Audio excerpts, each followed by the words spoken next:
Alhamdulillahilladzi ishtara minal mu'minina anfusahum bi amwalihim bi anna lahumul jannata manzilan ridha was sa'adah wa ja'ala al-jihada fi sabilihi min a'zamil ibadah wa basarahum ihdal husnaini imma nasri wa imma sadah ahmaduhu hamda man ja'ala alaihi i'timadah wa ashhadu an la ilaha illallah wahdahu la syarika lah shahadatan 'alaiha nahya wa 'alaiha namutu wa 'alaiha nub'ats Allahumma tawaffana wa asna 'ala hadhihi shahadah wa ashhadu anna Muhammadan abduhu wa rasuluh nabiyyul alifa fi ibadatillahi suhada Allahumma salli wa sallim ala sayyidina Muhammad al-mahsusi bil imamati ulya wa safa'ati utma wa siyadah wa ala alihi wa sahbihi wa man hudah amma ba'd fa ya ibadallah ittaqullaha haqqa tuqatih ittaqullaha haqqa taqwah wa jahidu fi sabilihi la'allakum tuflihun. Hadirin jamaah Jumat yang berbahagia, mengawali khutbah pada siang hari ini, mari bersama-sama kita bertakwa kepada Allah, melaksanakan seluruh perintah-perintah Allah dan berusaha menjauhi semua apa yang dilarang Allah Subhanahu wa taala. Karena kedudukan manusia, derajat manusia di sisi Allah tidak dilihat hartanya, tidak dilihat pangkatnya, tidak dilihat usianya. Kedudukan dan derajat manusia di sisi Allah hanya dilihat pahalanya. Sebagaimana Allah berfirman dalam Al-Quran, Inna akramakum indallahi atqakum. Sesungguhnya orang yang paling mulia, orang yang paling tinggi kedudukan dan derajatnya di sisiku hanya orang-orang yang bertakwa, yang saat hidup di dunia melaksanakan seluruh perintah-perintah Allah dan berusaha menjauhi apa yang dilarang Allah Subhanahu wa taala. Juga ditegaskan Kanjeng Nabi Muhammad sallallahu alaihi wasallam dalam hadisnya, ittaqillah haitsu ma kunta. Bertakwalah kepada Allah, laksanakan seluruh perintah Allah dan jauhi larangan Allah. Haitsu ma kunta, dimanapun kamu berada. Ittabi sayyi'ah hasanah tamhuha wa khaliqin nas bi khuluqin hasanah. Ikutilah perbuatan jelek masa lalumu. Jika masa lalu kita penuh dengan kejelekan, penuh dengan kenegatifan, penuh dengan kekurangan, ittabi sayyi'ah hasanah. Ikuti sekarang dengan perbuatan baik yang kita lakukan sekarang. Perbuatan jelek masa lalu akan terhapus dengan kebaikan yang kita lakukan sekarang. Wa khaliqin nas bi khuluqin hasanah. Dan sebaik-baik manusia adalah orang yang hidup yang mengedepankan akhlak, budi pekerti yang baik. Akhlak adalah wujud gambaran lahir batin manusia yang menggambarkan perilaku manusia baik di hadapan Allah, lebih-lebih sesama manusia. Akhlak terhadap guru, akhlak terhadap yang tua, akhlak terhadap orang tua, semuanya ada akhlak dan adab yang harus kita laksanakan. Zaman sekarang dibolak-balik, bahkan sangat penuh dengan fitnah. Hadirin jamaah Jumat yang berbahagia. Yang kedua, monggo bersama-sama kita meningkatkan syukur dengan syukur yang tamah, syukur yang sempurna. Syukur yang sempurna dilaksanakan didahului oleh 3 perkara. Kalau kita mampu melaksanakan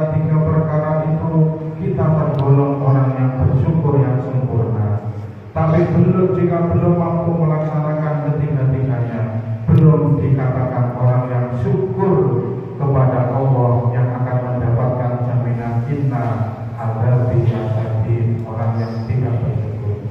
Jika mampu bersyukur, la in syakartum la azidannakum, Allah akan menambah nikmat-nikmat pemberiannya. Wala in kafartum, jika mengingkari, seluruh azab akan disiapkan Allah dalam puluhan satunya. Syukur yang sempurna didahului oleh lisan. Lisan ini mudah mengucapkan kalimat-kalimat yang baik, kalimat yang bermanfaat. Syukur dengan lisan saat menerima apapun, dan lisan ini berucap alhamdulillah, segala puji milik Allah. Lisan kulawan panjenengan kita mampu apa tidak melaksanakan syukurnya lisan. Karena Rasulullah dawuh salamatul insan fi hifdzi lisan, selamatnya manusia hanya menjaga lisannya.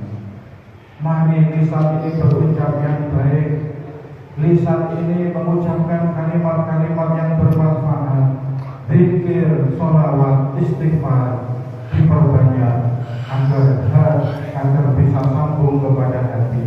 Dan hati adalah salah satu syukur yang kedua. Syukur yang kedua dengan hati, biqalbi, dengan hati. Hati sadar dan menyadari bahwa apapun yang terjadi di dunia ini, bagaimanapun keadaannya, semuanya tidak lepas dari iradah kehendak Allah Subhanahu wa Ta'ala. Semua sudah ditetapkan, semua sudah ada catatan di Lauhil Mahfuz, tinggal kulawan panjenengan melaksanakan. Syukurnya dengan hati menyadari semuanya milik Allah, semuanya pemberian Allah.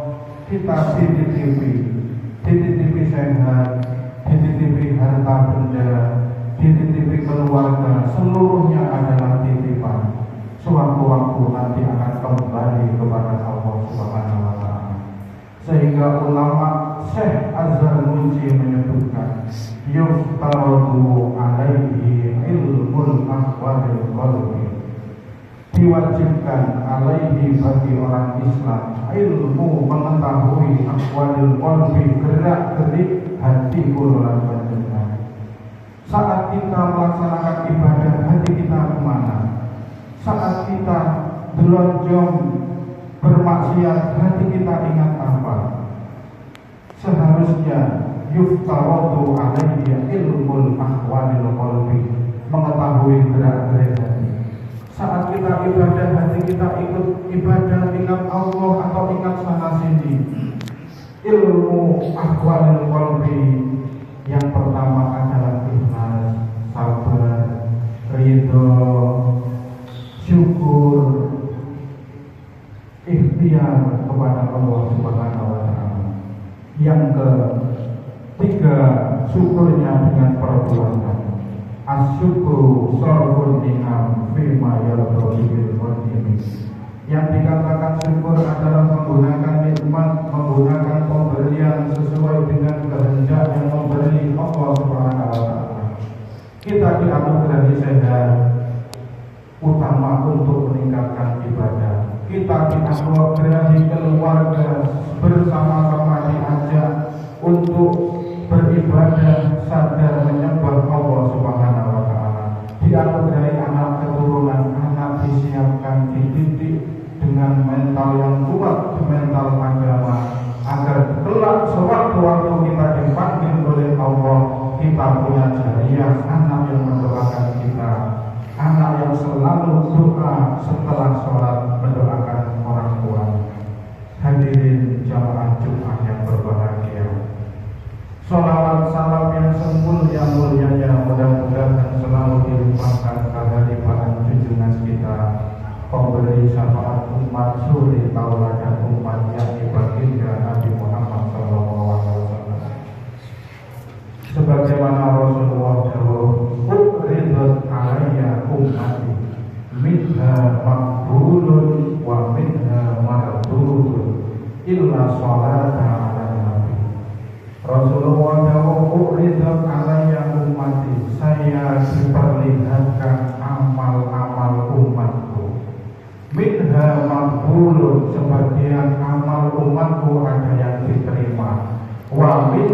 mardudun, dan yang sebagian ada yang ditolak oleh Allah Subhanahu wa taala.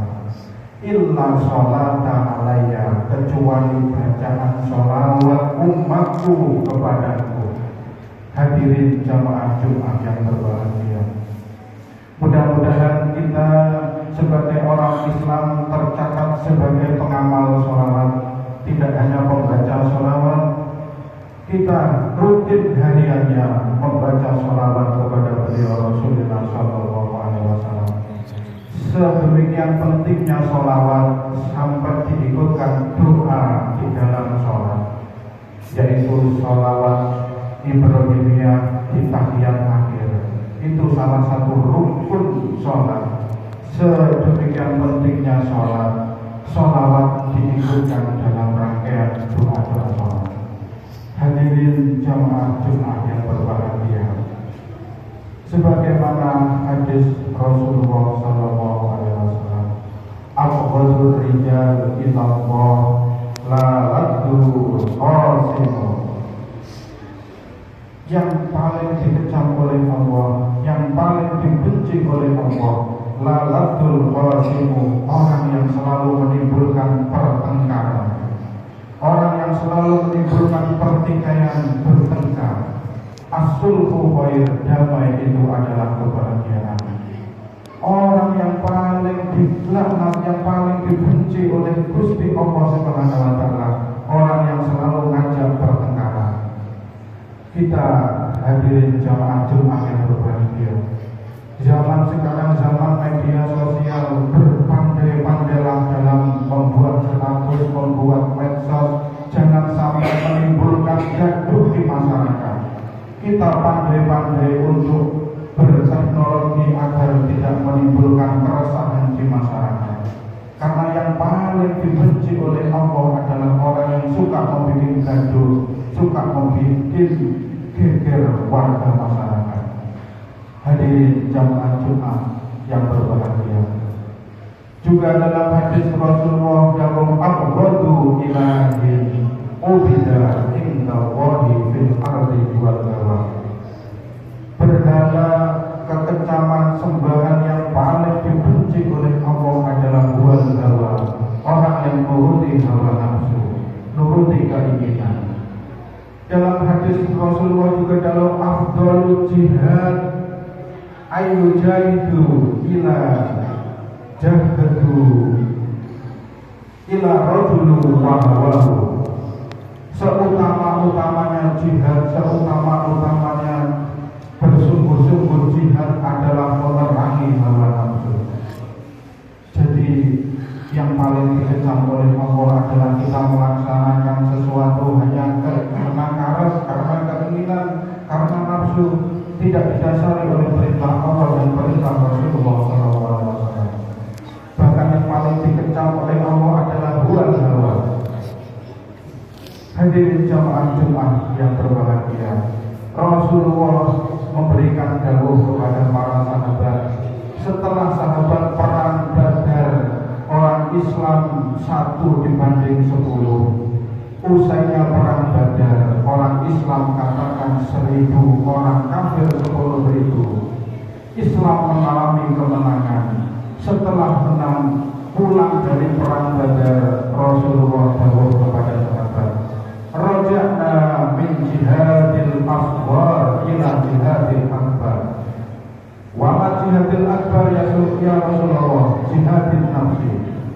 Kita baru melaksanakan perang yang kecil pada orang Islam 1000, orang kafir 10.000. Kita baru melaksanakan perang yang kecil dan akan menuju perang yang besar. Wa jihadil akbar, perang apa itu ya Rasulullah? Jihadil nafsi, yaitu memerangi hawa nafsu, memerangi hal yang jelek yang ada pada diri pribadi orang kalian. Jihadil nafsi adalah kewajiban setiap insan agar kita semuanya menjadi insan yang arif, insan yang bijaksana. Hadirin jamaah Jumat yang berbahagia, juga Allah memberikan peringatan